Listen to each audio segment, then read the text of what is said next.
My money is 500. Two-piece chicken is 160. So my change will be 340 pesos. This is the multifunctional smartwatch that I really love. Alam mo yung feeling na gusto mo ng all-in-one gadget na mura at sulit? I found it in Y13 Smartwatch.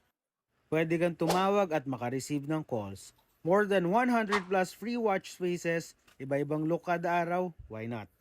Meron pa tong live weather updates, health monitoring, steps, heart rate, calories, sleep tracker para updated ka sa body goals mo.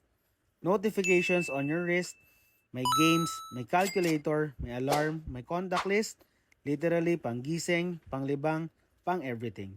At syempre, with 2 inches large touchscreen for that sleek modern social vibes, and yes, pang forma, pang fitness, pang work, lahat pwede. So kung naghahanap ka ng smartwatch na hindi ka lolokohin sa presyo at performance, this is it. Y13 Smartwatch, bili ka na bago ka ma-FOMO.